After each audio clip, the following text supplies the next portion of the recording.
Dan kita cukup adil. Ketika kita gunakan nabi kita, sekarang saya tanya, Paulusnya ada nggak ngajarin ke gereja hari Minggu? Ada nggak Paulus yang ngajarin ke gereja hari Minggu? Kalau semua tertulis dalam Quran, untuk apa nabi? Analogi lagi nih teman-teman, analogi nih. Bapak Presiden Prabowo Subianto ya memerintahkan aku menyampaikan suratnya kepada orang-orang di Kalimantan. Adapun surat ini berisikan tentang pertanian. Aku berangkat dari Jakarta ke Kalimantan.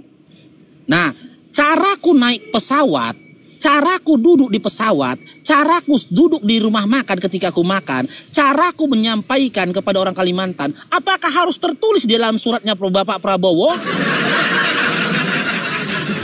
Apakah harus tertulis di dalam suratnya Bapak Prabowo? Jawab dulu. Hah? Jawab dulu teman-teman. Caraku mengantarkan surat ini, apakah harus tertulis di dalam surat Prabowo?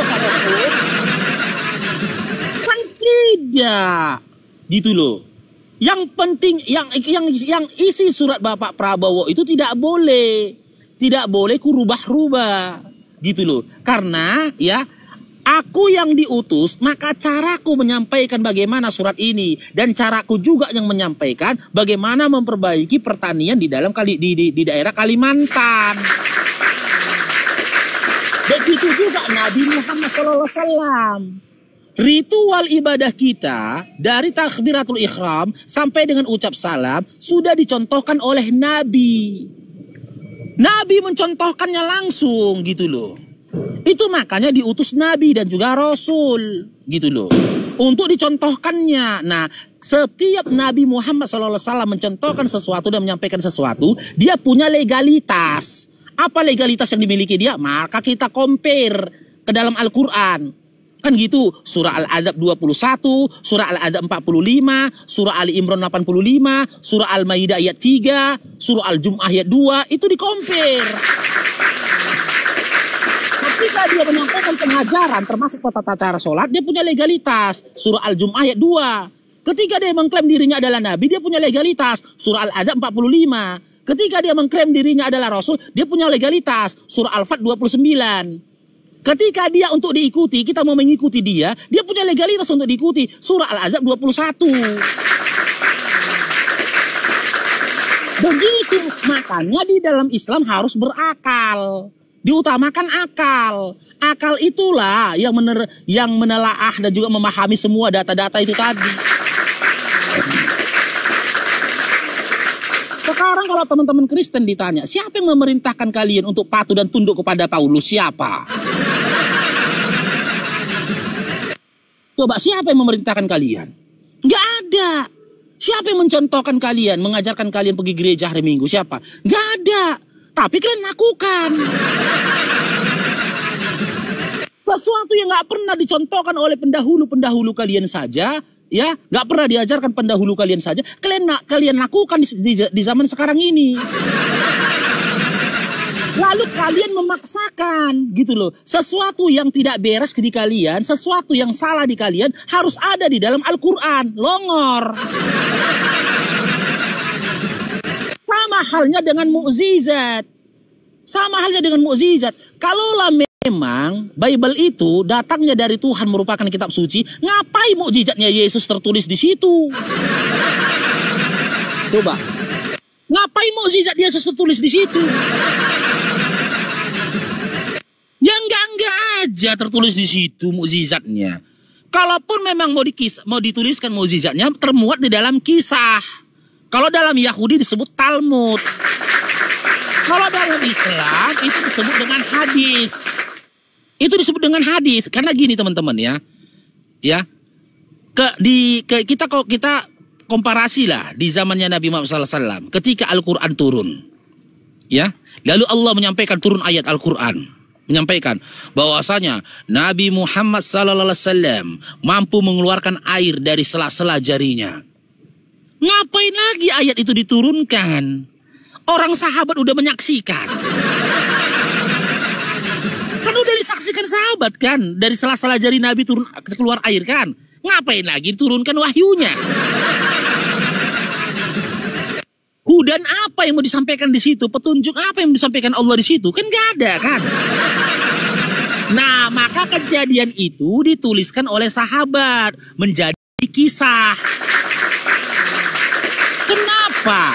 Kenapa mukjizat dari nabi-nabi terdahulu disampaikan Allah tertulis dalam Al-Quran? Karena orang-orang di zamannya Nabi, Nabi Muhammad SAW, orang-orang di zaman sekarang, bahkan orang-orang di zaman yang akan datang, tidak hidup dengan Musa.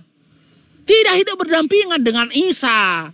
Tidak hidup berdampingan dengan Ibrahim. Maka yang disampaikan dalam Al-Quran kepada Nabi Muhammad SAW dan pada kita, itu berita ghaib. Di mana kita untuk menjadi pelajaran bagi kita untuk mendapatkan hikmah dari pelajaran itu. Kisah Musa membelah laut tertulis di dalam kisah tentang mukjizatnya Nabi Isa alaihissalam tertulis dalam Al-Quran karena waktu itu kita tidak hidup di zamannya Isa. Diinformasikan oleh Allah kepada Nabi. Bahasa sederhananya gini loh, di bahasa sederhananya gini dikasih tahu oleh Allah.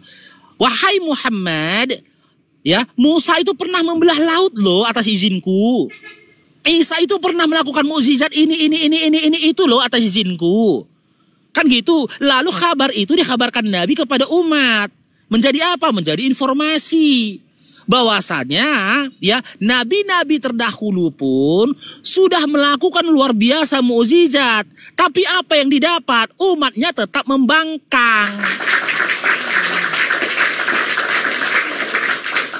Nabi Isa alaihissalam yang memiliki banyak mukjizat, banyak umatnya nggak ada, dikatakan dia penyihir.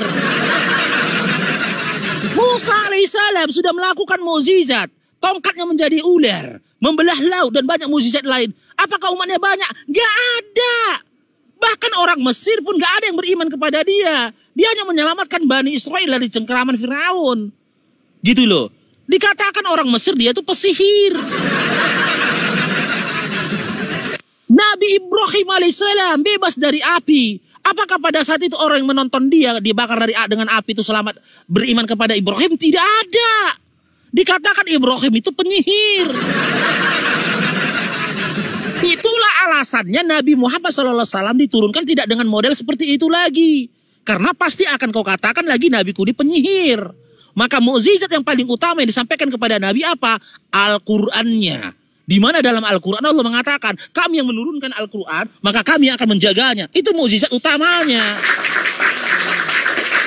Di mana isi-isi yang termuat dan kandungan yang termuat di dalam Al-Quran ya adalah merupakan mukjizat bagi mereka-mereka yang ingin mengkaji dan mempelajarinya di zaman itu, di zaman sekarang dan di zaman akan datang. Di zaman yang akan datang. Mungkin di zamannya Nabi Muhammad SAW, orang kafir Quraisy dulu masa itu mengatakan itu dongeng cerita tentang bintang mengetuk. Bintang mengetuk itu dongeng kata dia. Tapi zaman sekarang terbuktikan ketika ada orang pergi ke angkasa sana terdengar bintang mengetuk.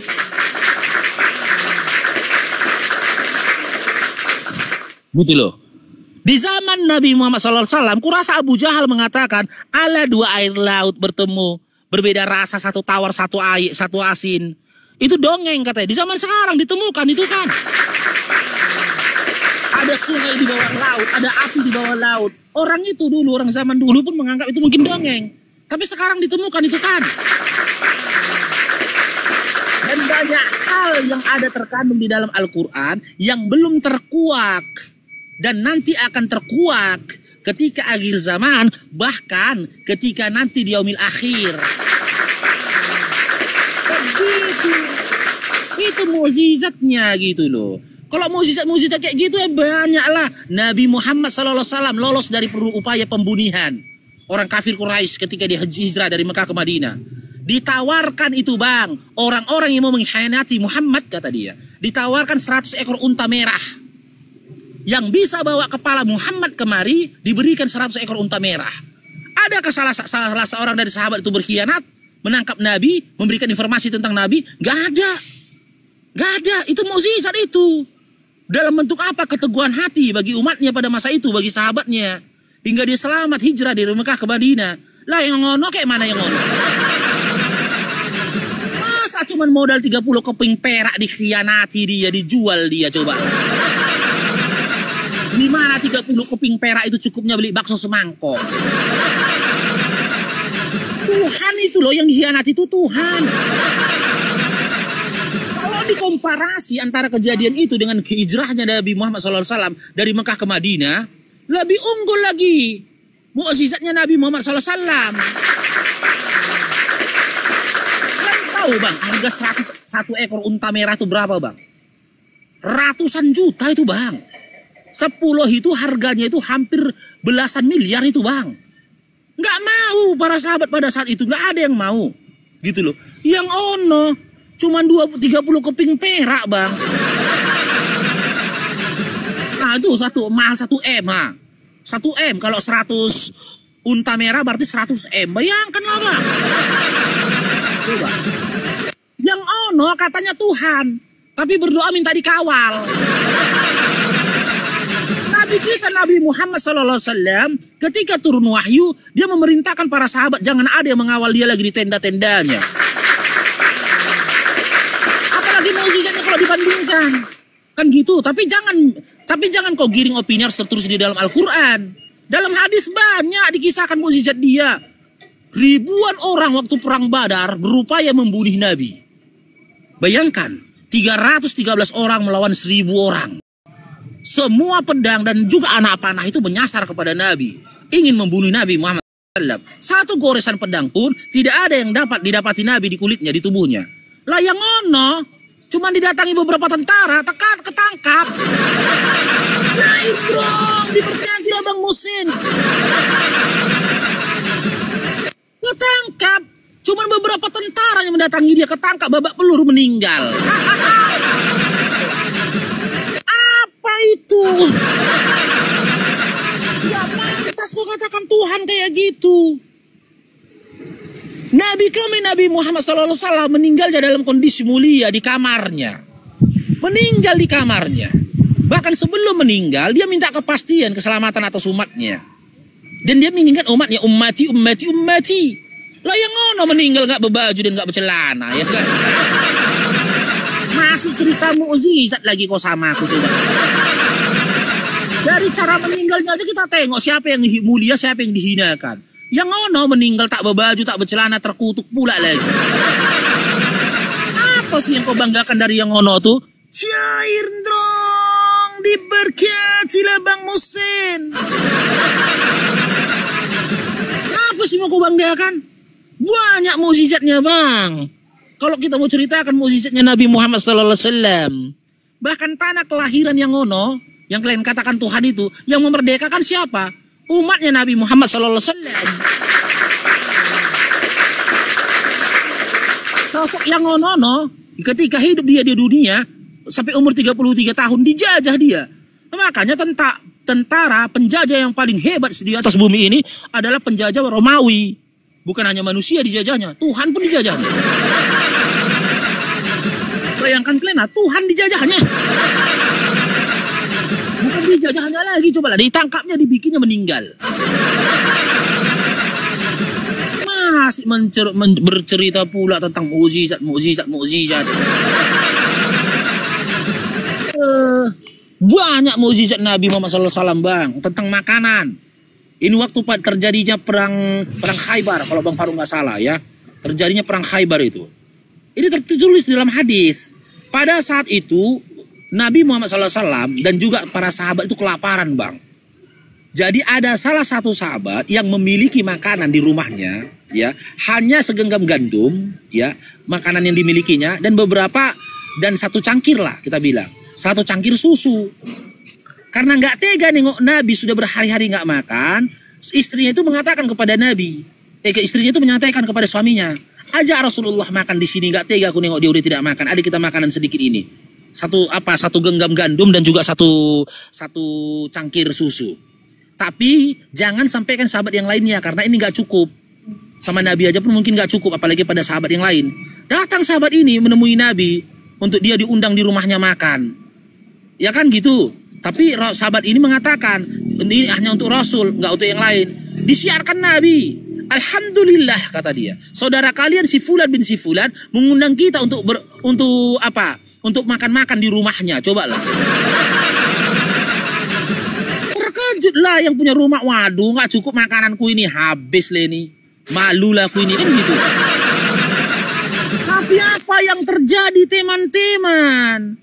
Ketika para sahabat yang jumlahnya ratusan orang mendatangi tempat itu, dituangkannya itu gandum itu tadi, dimasaknya, diambilnya dari situ gandum masak itu, gandum yang sudah masak jadi bubur itu, nggak habis-habis,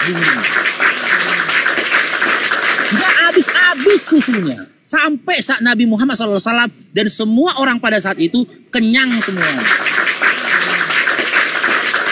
Lantas kalian bilang, kenapa nggak tertulis di dalam Al-Quran tempat mukjizat tuh Nabi kau yang salah? Yesus itu utusan, kalau dia bermukjizat kenapa tertulis dalam kitab suci? Kau yang salah, kau paksa kami mengikuti kau yang salah. Harusnya kalau itu mukjizatnya Yesus tertulisnya di dalam hadis, kitab di luar dari kitab suci. Karena kitab suci itu perkataan Tuhan, murni perkataan Tuhan, gitu loh. Kalau udah tertulis di dalam kitab suci itu bukan kitab suci lagi namanya. Banyak mukjizat Nabi kami biar kalian tahu, gitu loh. Dan segala mukjizat yang dimiliki Nabi Muhammad SAW itu tertulisnya dalam kitab hadis. Makanya sesaat setelah meninggalnya Nabi Muhammad SAW, ya, para sahabat itu dilarang menulis hadis. Supaya jangan bercampur antara perkataan Nabi dan juga wahyu. Dibekukan semua itu, tulisan-tulisan dari hadis Nabi Muhammad SAW itu dibekukan oleh Umar. Jangan disiarkan dulu, begitu. Nah, setelah Al-Quran ini disebarkan, orang-orang sudah banyak hafal Quran, baru diangkat hadis. Dan Bukhari dan juga Muslim itu bukan penulis hadis.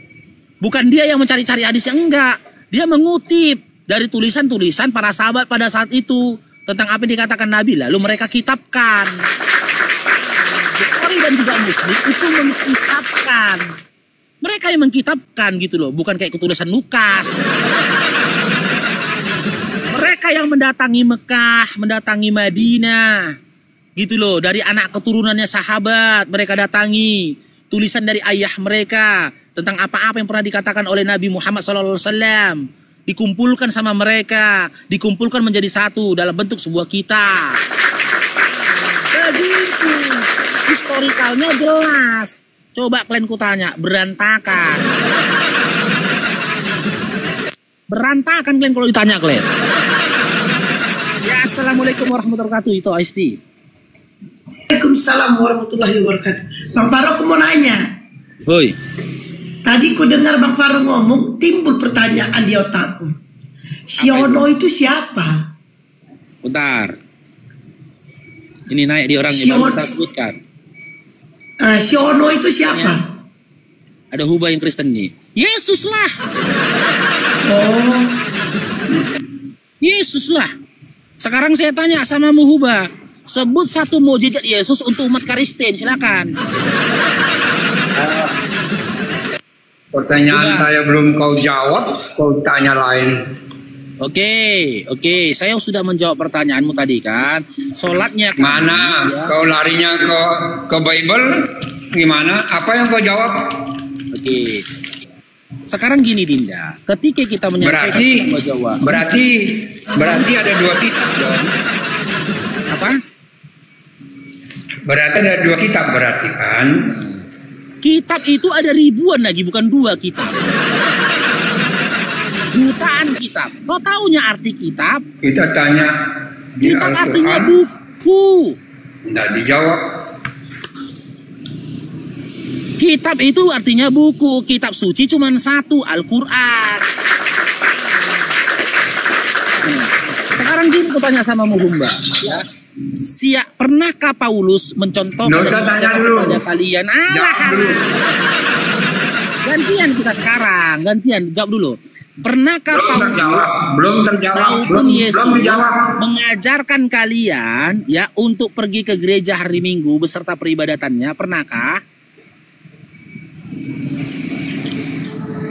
Pernahkah? Pertanyaan saya belum dijawab. Sudah jawab. Abangmu kan udah kau, bilang, ya, abangmu kan sudah bilang ke kamu, ya, kau maunya kan di dalam Al-Quran tertulis, sholatlah kalian 5 waktu gitu kan? Ya kan tadi kan kamu bilang itu kan sebagai petunjuk. Ya namanya petunjuk, apa yang dilakukan itu yang tertulis kan. Oke, kita lihat ya petunjuknya apa. Nih dalam Al-Quran petunjuknya apa? Nih. Ku jabarkan samamu pelan-pelan lah ya. Nih.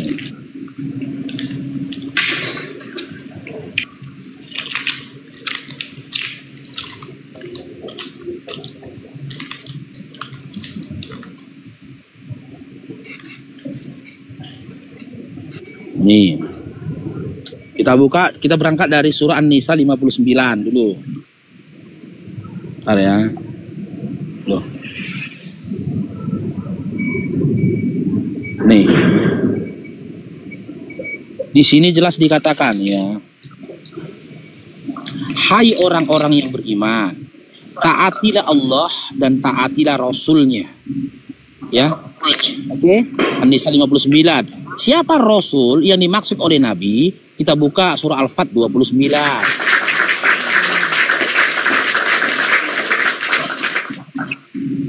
Nih. Al-Fat 29. Nih. Rasul yang dimaksud oleh Allah siapa? Muhammadur Rasulullah. Apa itu artinya? Muhammad ya, Muhammad itu adalah utusannya Allah. Sudah? Nah, sekarang kita ke surah Al-Ahzab 21. Azab 21. Nih. Sungguh pada diri Rasulullah benar-benar ya ada suri toladan yang baik bagimu, bagi orang yang mengharap rahmat Allah dan kedatangan hari kiamat serta yang banyak mengingat Allah. Di sini ada perintah ya untuk mengikuti Nabi, karena dalam diri Nabi Muhammad SAW ada suri tauladan yang baik untuk ditiru. Nah, sekarang kita ke surah An-Nisa ayat 59. Jauhlah dari babi makan humba.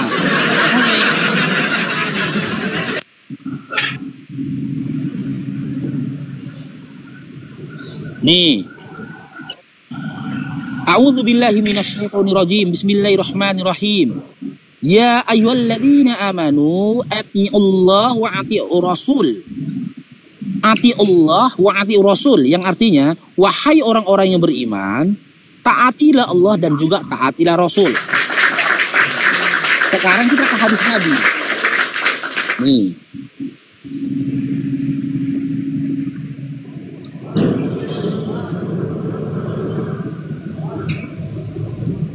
Jangan ke hadis bang.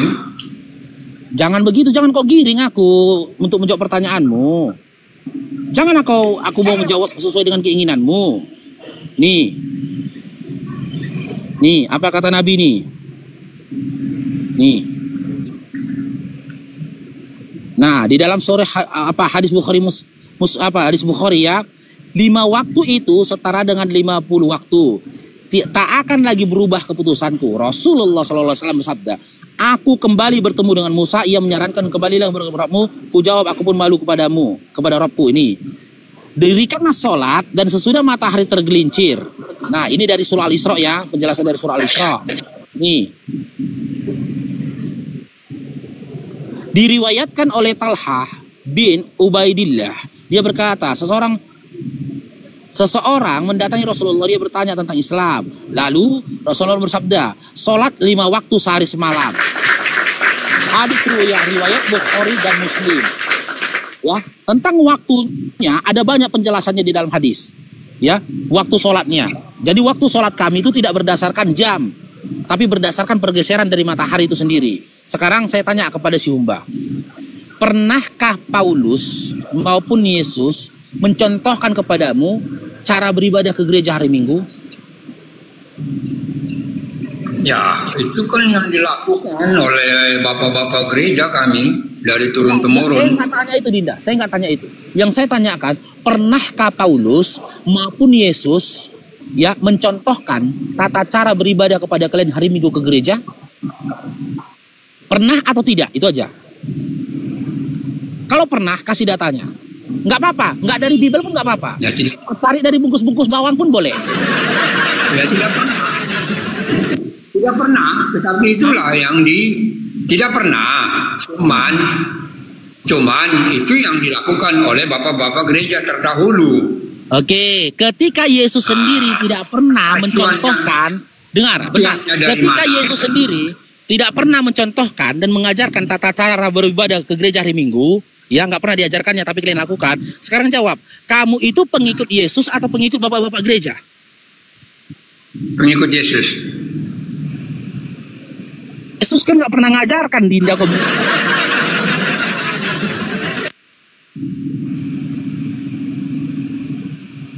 Wah, kerja dulu bang, kerja dulu. Oh nanti dipecat loh. Kerja dulu. Gini loh Dinda, kamu kan sudah mengakui Yesus sendiri tidak pernah mengajarkan kalian ya ke gereja hari Minggu beserta dengan tata caranya. Ya, tapi yang mengajarkan kalian itu adalah bapak-bapak gereja. Sekarang saya tanya, Kristen, dengar dulu, kalian umat Kristen pengikut Yesus atau pengikut bapak-bapak gereja? Pengikut Yesus. Kan? Ulangin. Anda tadi sudah mengakui Yesus sendiri tidak pernah mencontohkan dan mengajarkan kalian gereja hari Minggu dan tata cara beribadahnya. Siapa yang mengajarkan itu bapak-bapak gereja? Siapa yang belakang? Siapa di belakang? Fokus Dinda, fokus. Anda sudah akui bahwasanya yang mengajarkan dan mencontohkan itu adalah bapak-bapak gereja. Berarti kau pengikut Yesus atau pengikut bapak-bapak gereja? Ya, kalau jujur, ya, saya pengikut Yesus, tetapi itu ya yang dilakukan oleh kalian sendiri sudah menyaksikan syarat jadi oten harus mematikan akalnya. Syarat mematikan akalnya. Dia udah akui tadi kan, tidak pernah dicontohkan Yesus, ya, peribadatan ke gereja hari Minggu beserta dengan tata caranya, tapi yang mengajarkan kata dia tadi bapak-bapak gereja. Seharusnya jawaban dia kalau dia jujur, dia ngikuti bapak-bapak gereja. Di situ kan Kristen itu tidak bisa disebarkan tanpa dusta. Oke, aku udah selesai sama Humba ya. Aku nggak mau berdiskusi sama pendusta. Kamu juga pendusta dan framing. Kamu adalah raja framing soalnya. Sudah terkenal raja framing. Ya, terima kasih. Ya makasih lah. Mungkin karena itu juga Edis takut sama aku. Tapi kalau lawan Edis habis kamu. Kalau lawan Edis habis. Oh, takut dia lawan abang jadi enggak. Enggak mungkin. Takut dia. Sama Oki aja abang kalah kok. Apa? Sama Oki aja kalah. Itu mimpi dan angan-anganmu itu Dinda. Itu mimpi dan angan-anganmu. Oki Ya, sudah. Saya. Sudah Bang Faruk. Bang Faruk. Ya, sudah, terima kasih. Apologet Kristen, dengar aku. Seluruh apologet Kristen itu mainanku. Aku datang ke komal mereka, mau mereka datang ke komalku, aku bikin mereka mainan. Gak percaya? Suruh kemari. Berani dia kemari?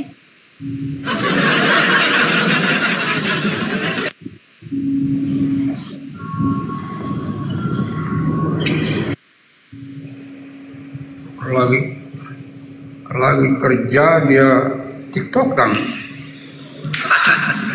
Cari teman. Kenapa kau ubah? Kenapa kau ubah? Ini siapa Gimana, lagi? Mualaf Mbak? siapa ini? Mualaf siapa ini ya? Nora ya? Batak mualaf. Mualaf siapa? Mualaf siapa? Batak mualaf. Oh iya hebat ya. Kenapa? Sudah berapa tahun mualaf Mbak? Sudah bertahun-tahun. Umba ini, Pak. Itu coba tanya Umba. Umba, coba dengar apa yang kunarasikan ini. Ya, sosok yang mati dalam kondisi tak berbaju dan tak bercelana, dianiaya, itu bukan Tuhan, tapi begal. Sepakat nggak Umba? Enggak, tidak sepakat. Tidak sepakat. Ya udah, Tidak. berarti Tuhanmu begal kan? Bukan begal dong. Fix ya. Tuhanmu begal kan? Enggak. Begal Tuhanmu. Ya itu framingmu aja. Otakmu aja yang seperti itu kan. Kalau kita kan Coba enggak. framingmu, Ulangi lagi pertanyaanku, ya. Sosok ya yang dianiaya meninggal dalam kondisi tak berbaju dan tak bercelana, itu bukan Tuhan, Humba. Bukan Tuhan, tapi begal. Sepakat nggak dengan apa yang disampaikan? Menurutmu? Iya, enggak, ini menurutmu aku tanya. Menurutmu gimana? Sepakat nggak kamu? Hah? Bukan begal. Apa? Bukan begal. Berarti Tuhan. Sosok Ya, Tuhan. yang meninggal dianiaya dalam kondisi tak berbaju dan tak bercelana berarti Tuhan. Dia sebagai natur manusia. Nah, berarti Tuhanmu begal. Semoga Banyak orang yang mati dalam kondisi kayak gitu di jalanan, Bunda. Banyak. Diikat di tiang listrik, gak berbaju dan gak bercelana, dipukuli banyak, Bunda. Biar kau tahu, terkutuk lagi. Biar kau tahu, Galatia 3:13 dia terkutuk. Begal-begal itu juga dikutuk masyarakat itu di jalan, makanya diikat dalam kondisi tak bercelana.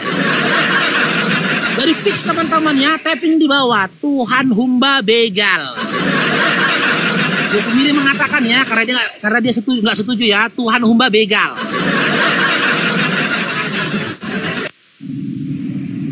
ya semoga Roh Kudus menyertaimu. Roh Kudus itu mana? Mana Roh Kudus? Kalau Roh Kudus, semoga Roh Kudus menyertaimu. Berarti Roh Kudus lebih hebat daripada Tuhanmu.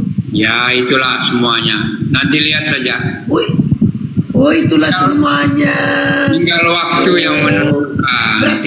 Berarti ubah kau nyembah Roh Kudus apa nyembah Tuhan? Tinggal waktu sajalah. Tinggal waktu. Tunggu waktu. Aku nanya, kau menyembah Roh Kudus apa menyembah Tuhan? Tinggal menunggu waktu. Apa hubungannya? Aku nanya, kau menyembah Roh Kudus apa menyembah Tuhan? Tinggal menunggu waktu. Astagfirullah.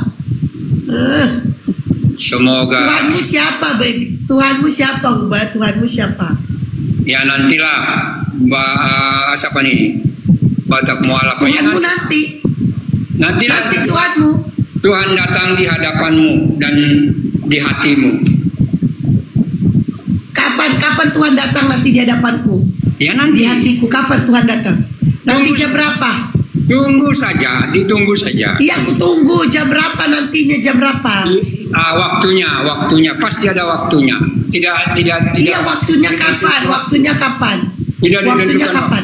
Kapan saja Belum nanti. ditentukan. Iya, nanti saja, tunggu saja. Iya, nanti jam berapa, Ubah? Saya bukan pakai jam. Tuhan akan datang dan menjamamu kembali. Kapan datang Tuhanmu? Biar ku tunggu, biar ku siapin kopi yang terenak, teh yang terenak, anggur yang terenak, makanan yang terenak. Kapan datang Tuhanmu? Biar ku siapin makanan enak. Biar masakku, jengkol kalio kah, ayam gulai kah, atau ayam goreng atau ayam penyet. Kapan dia datang? Tunggu saja Mbak. Mualaf. Iya kapan? Biar ku siapin loh. Biar nabung aku dari sekarang. Ya disiapkan aja setiap hari. Soalnya kan Tuhanmu itu kelaparan kan. Tuhanmu itu pernah kelaparan. Disiapkan. Takutnya nanti Tuhanmu datang, dia kelaparan di rumahku nggak ada apa-apa. Makanya kapan dia datang biar ku siapin. Disiapkan hatimu setiap hari, setiap waktu. Kok hatiku disiapin? Ya, Kan Tuhanmu kelaparan. Kok hati disiapin? Memang Tuhanmu makan hati. Disiapkan hidangan dan hatimu setiap hari dan setiap waktu. Kalau nanti tiap hari aku masak, aku bikin tiap hari hidangan. Kalau nggak datang dia kan mubazir. Terserah Anda, siapa suruh? Tunggu saja. Nah, makanya kapan datangnya dia nggak masak aku tiap hari. Tuhan bilang berjaga-jagalah engkau. Nah, nanti kapan dia datang, situ masak, situ aman, silakan. Emang Tuhan suruh berjaga-jaga. Emang mau datang maling ya? Disuruh berjaga-jaga. Tunggu saja. Iya. Tunggu saja. Oh, Ditunggu. maling mau datang ke rumahku. Ditunggu saja. Jadi disuruh jaga-jaga. Pasti nanti Iya. sesuai firman Tuhan. Ya, lihat saja. Setiap Firman mulut Tuhan yang mana? dan setiap lutut akan bertelut. Tunggu saja. Amin. Setiap berlutut akan bertelut. Apa itu? Setiap berlutut akan bertelut. Ya. Setiap berlutut akan bertelut. Bertelut itu apa? Setiap lidah akan mengaku, setiap lutut akan bertelut bahwa Iya, Yesus. setiap di lutut kan, setiap lutut akan bertelut. Bertelut itu apa? Ya, anu saja, tunggu saja Mbak Mualaf, tunggu saja. Setiap lutut akan bertekuk lutut, gitu kali ya. Ya, apapun itu yang ada yang tertulis ya seperti itu. Aku kan suka telur dadar. Boleh nggak nanti kalau Tuhanmu datang aku masakin telur dadar? Pakai Itu cabai terserah, rawit no? dipotong-potong. Terserah loh. Oh, terserah ya. Aku suka Terserah telur Anda. dadar. Terserah Anda loh. Oh, boleh ya. Terus Terserah Anda. nanti aku masakin jengkol kalio boleh ya? Terserah Anda. Yang penting mampu Oh, aja. terserah sih. Tuhanmu suka Makanya- makanan apa? Ikan goreng ya. Ikan Makanya- goreng. Nanti ku goreng Lili. Ya makanya kumpul koin banyak-banyak untuk mempersiapkan itu. Oh, berarti harus kumpulkan koin ya. Aku banyak ini koin. Harus kukumpulkan ya. Ini ada banyak. Jadi kurangi di koinnya. Kumpulkan koin. Koinnya. Koin Gak TikTok cair bro. banyak-banyak. Bekatilah kau Basri. Ini koinnya udah cukup Supaya belum? disiapkan. Ya. Ini Kumpul aja koinnya koin. cukup belum? Kukumpulkan. Harus banyak lagi.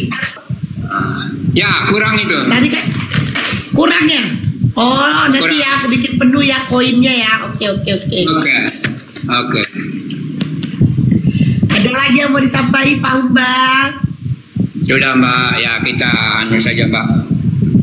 Kita Sedikit ini nasihat untuk Humba ya. terima kasih banyak Bang Pado. Saya tidak mau dengar lagi framing-framingnya. Gak mau dengar. Dengar dulu nasihat abang. Terima kasih banyak sudah naik, saya dinaikkan kita bincang-bincang. Terima kasih banyak. Itu aja sih. Mbak Mualaf terima kasih banyak, Mbak Pado terima kasih banyak.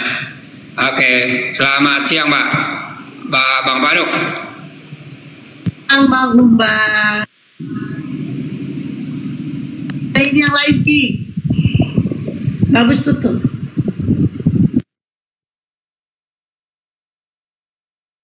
Nah ini yang lain Ki. Bene, Bonar. Selamat siang.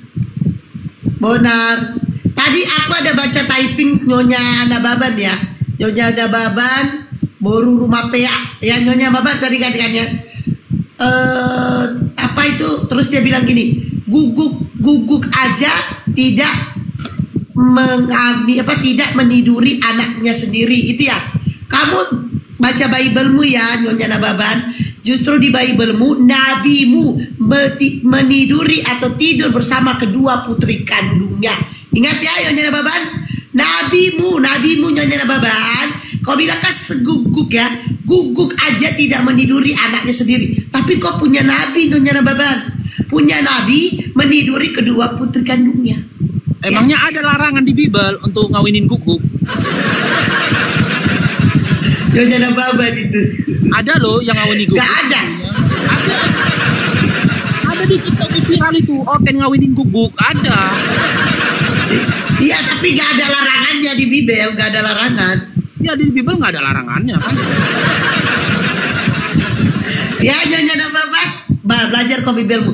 Alhamdulillah Nabi kami gak ada meniduri putri kandungnya, gak ada. Kena pelanggaran kalau videonya ditunjukkan, kena pelanggaran. Oh iya. Oh, Diwani selamat siang. TikTok ini sensi kali. Diwani.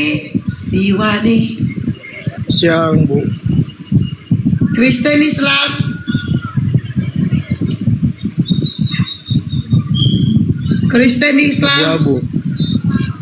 Abu-abu. Ada agama abu-abu ya? Itu agama abu-abu itu terdaftar di mana? Di mana? Ya. Agama abu-abu itu terdaftar di mana?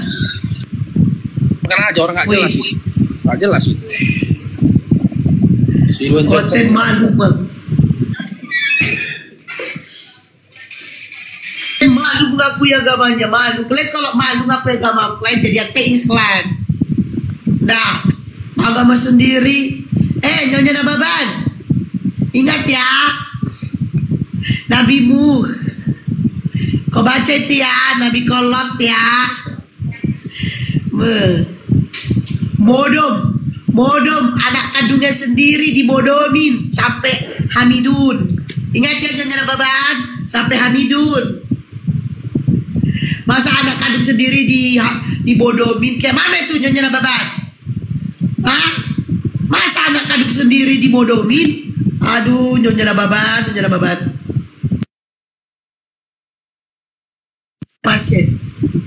Kasian kali kok Nyonya Nababan.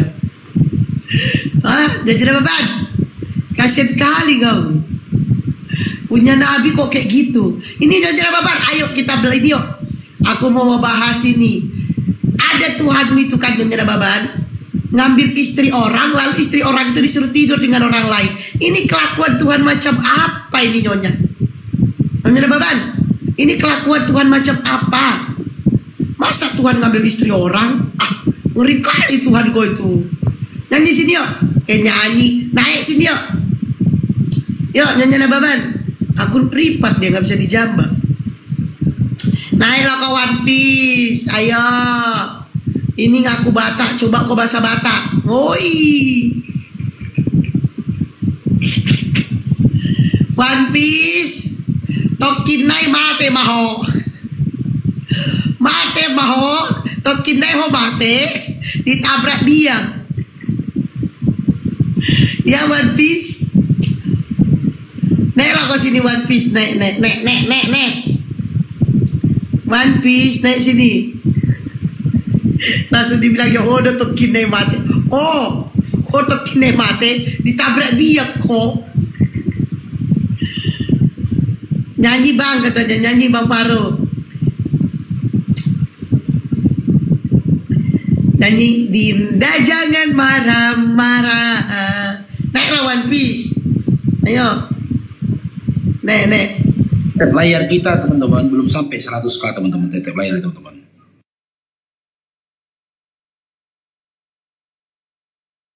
Gak ada pemberkatan hari ini.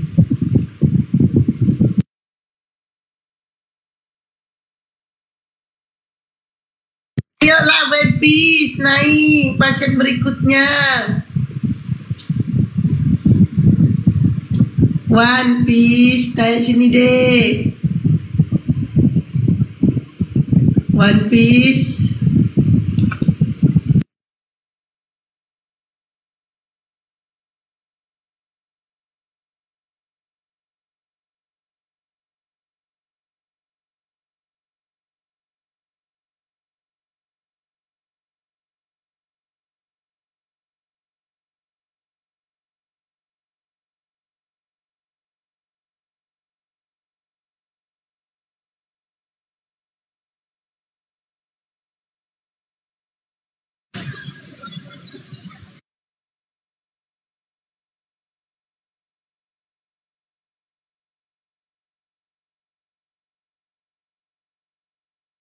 Alien, selamat siang.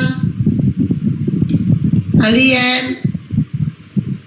Alien. Selamat siang. Kristen, Islam. Saya dari planet Damai. Kok malu kali nih? Ada-ada aja.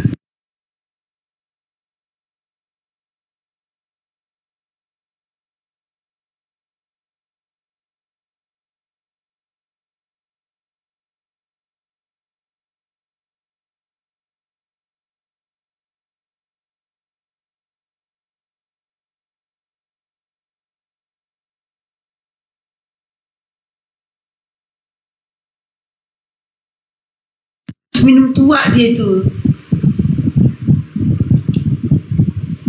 Re, selamat siang Re. Iya, selamat siang juga, Batak Muala. Kristen, Islam. Puji Tuhan, haleluya. Kristen. Iya, betul sekali. Ini temanya sebutkan satu mujizat Yesus. Sebutkan satu mujizat Yesus. Membangkitkan orang mati. Sebutkan satu mujizat Yesus bagi Ya, orang itu. Kristen. Nah, itu tadi Bagi saya orang bilang. Kristen. Bagi orang Kristen. Menyembuhkan.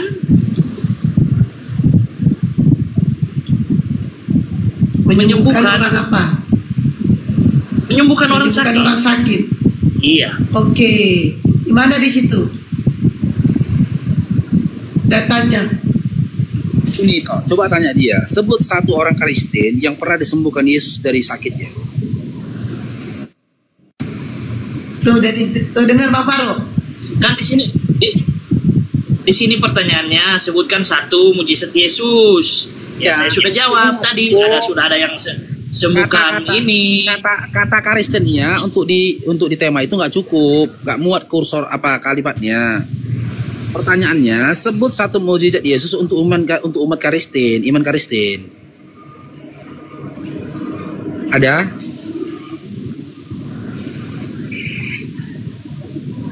Kalau saya mau bilang mujizatnya, nanti abang itu juga sama aja tidak akan percaya sama saya. Gak mungkin saya nggak percaya. Dasarnya kalian kan itu begitu. Kalau kita menyebutkan, gak mungkin saya nggak percaya. Nanti kalian itu bilang kita nggak percaya. Nggak mungkin saya nggak percaya kalau kau tunjuk datanya Yesus melakukan mukjizat untuk terhadap umat Kristen. Sebut aja coba satu aja mukjizat yang dilakukan oleh Yesus terhadap umat Kristen. Ada? Kalau ada katakan ada. Kalau nggak ada katakan nggak ada. Ada? Ayo gimana? Sudah ya. Iya. Dia udah sebutkan satu saja mukjizat Yesus untuk umat Kristen. Oke, saya orang Kristen. Kemarin saya sakit. Saya berdoa, minta penyembuhan dari Yesus, dari Tuhan. Dan saya sembuh. Jangan cerita. Nah, itu kan saya sudah bilang. Makanya abang-abang orang ini minta, abang minta itu satu mujizat bagi. Nah, saya orang Kristen nih. Saya sudah mengucapkannya itu. Saya minta yang tertulis. Lalu sekarang maunya kamu yang gimana? Indah, maunya kamu yang gimana? Dengar Indah. Yang saya mau tertulis dalam Bible mukjizat yang dilakukan Yesus terhadap umat Kristen. Adakah? Tidak ada. Kalau untuk tertulis terhadap umat Kristen tidak ada. Ya saya kan mengakuinya. Di dalam Alkitab kan tidak ada. Tetapi kalau mukjizat yang kita sekarang ini ngalami sangat banyak. Oke, sabar ya. Oke, berarti kita sepakat ya. Ternyata semua mukjizat yang dilakukan oleh Yesus yang tertulis dalam Bible itu tidak untuk umat Kristen, tetapi untuk umat ini kan ini salah berarti abangnya sudah salah. Jangan gini bang, sabar dulu, tenang, jangan grogi. Jangan mengguling opini ke kiri atau ke kanan. Tadi abang bilang yang tertulis di dalam Alkitab ada enggak? Dan saya bilang itu tidak ada. Kalau tertulis, oh Yesus menyembuhkan orang Kristen, Yohanes 1 ayat 2 contohnya. Tidak ada seperti itu. Nah, ya udah nggak ada. Apalagi mau kita bahas? Ya iya, saya bilang nggak ada. Udah. Berarti kan karena tidak adanya di dalam Bible. Kalau tunggu dulu lah.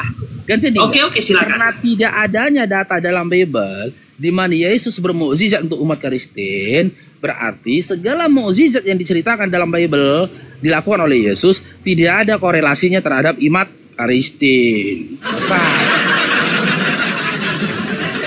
Nah, tadi kamu mengklaim kan bahwasanya ketika kau sakit, kau berdoa sama Yesus, kan gitu. Disembuhkan sakitmu, betul? Ya, betul, sangat betul abangku. Oke, sekarang saya tanya, atas dasar apa kau yakin bahwasanya yang menyembuhkan sakit kau itu adalah Yesus? Nah, sebenarnya ini pertanyaan ini anak TK bisa ketawa loh bang kalau pertanyaan seperti ini. Ketawa aja Dinda, Abang, kalau mau ketawa silakan, ketawa aja kalau mau ketawa. Maksudnya gini bang, kalau abang berbicara itu, abang tanya bagaimana? Coba pertanyaannya tadi coba ulangi lagi. Tadi kamu mengatakan ketika kau sakit, kau berdoa pada Yesus, lalu sakitmu sembuh, betul? Ya. Nah, sekarang saya tanya, atas dasar apa kau yakin yang menyembuhkan sakit kau itu adalah Yesus? Oke, pertanyaan ini saya balik dengan pertanyaan saya. Abang tahu nggak, kita orang Kristen bertuhan kepada siapa? Kepada, jangan marah ya. Silakan. Oke, kepada iblis. Loh, kepada iblis. Nah kan ngaco juga abang ini rupanya ya. Lucu kan? Datanya ada. Dalam Yohanes 8. Ya, coba ada. Coba. Ada. Boleh ku baca datanya? Coba tunjukkan. Ini datanya ini. Nih. Datanya coba. Ini. Yohanes 8 nomor 40 sampai 44 nih, kita baca ini.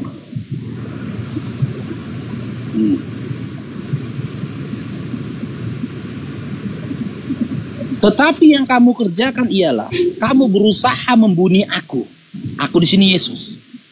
Aku seorang yang mengatakan kebenaran kepadamu, yaitu kebenaran yang kudengar dari Allah. Pekerjaan yang demikian tidak kudengar dari Abraham. Kamu mengerjakan pekerjaan bapakmu sendiri. Jawab mereka, kami tidak dilahirkan dari zinoi. Ini mengolok Yesus ya.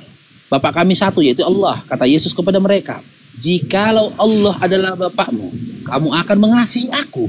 Sebab aku keluar dari Allah, dan aku datang bukan atas kehendakku sendiri, melainkan kehendak Dia yang mengutus aku. Apakah sebabnya kamu tidak mengerti bahasaku? Sebab kamu tidak dapat menangkap firmanku. Ini, si iblislah yang menjadi Tuhanmu. Bapak di sini berdasarkan Matius 11 nomor 25 adalah Tuhan. Si iblislah yang menjadi Tuhanmu. Dan kamu ingin melakukan keinginan Tuhanmu. Apa keinginan dari Tuhan si iblis itu tadi? Baca dalam Lukas 4, dalam Matius 4 ya, nomor 5 sampai 10. Di mana si iblis menginginkan supaya Yesus menjatuhkan dirinya dari atas bait Allah agar dia binasa, selaras dengan apa yang dikatakan Yesus di awalnya tadi, berupaya membunuh Yesus. Ya, orang-orang yang berupaya membunuh Yesus, percaya dengan pembunuhan Yesus, kecelakaan atas diri Yesus, iblis sudah menjadi Tuhannya. Sekarang saya tanya sama kamu. Kamu sepakat nggak dengan kematian Yesus di kayu salib menebus dosamu? Sangat-sangat sepakat. Iblislah yang menjadi bapakmu, Tuhanmu. Fix ya. Yesus sendiri mengatakan, si iblis telah yang menjadi Tuhanmu ketika kau menginginkan kematian atas Yesus. Selesai. Kan, oke. Sekarang bisa saya tanggapi. Giliran saya bisa ya. Silakan, jangankan ditanggapi, dibantah Bible silakan. Dibantah Bible silakan, tapi jangan diludahin ya, jangan diludahin ya. Abang buka Yohanes pasal 1. Ya, nomor ayat 18. Tolong dibaca deh bang, biar tahu. Coba. Yohanes 1 ayat 18. Silakan. Nih. Tidak seorang pun yang pernah melihat Allah, tetapi anak tunggal Allah yang ada di pangkuan Bapa, dialah yang menyatakannya. Apa ini?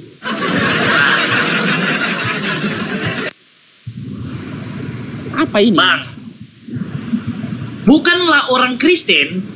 Kita kan sekarang ini lagi bahas kekristenan kan, abang ini kan lagi bahas Kristen nih. Jangan bicara dogma dulu. Apa yang Sabar. Izinkan saya dulu berbicara, abangku. Dari tadi abang yang berbicara. Ya, sekarang giliran saya. Ingat, ini Komal itu bukan gereja, ingat.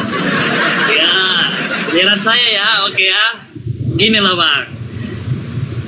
Tidak dibilang orang Kristen kalau dia hanya memakai kitab setengah-setengah. Jadi kekristenan itu mulai dibilang Kristen sejati itu dia melakukan firman Tuhan itu, dia menerapinya dari perjanjian lama sampai ke perjanjian baru. Nah, saya baca lagi ayat 17-18. Sebab hukum Taurat diberikan oleh Musa, tetapi kasih karunia dan kebenaran datang oleh Yesus Kristus. Tidak seorang pun yang pernah melihat Allah. Penekanan lo ini bang. Tidak seorang pun yang pernah melihat Allah. Tetapi anak tunggal Allah yang ada di pangkuan Bapa, dialah yang menyatakannya. Nah, di sini sudah jelas bang, penekanan ini tidak ada seorang pun. Nah,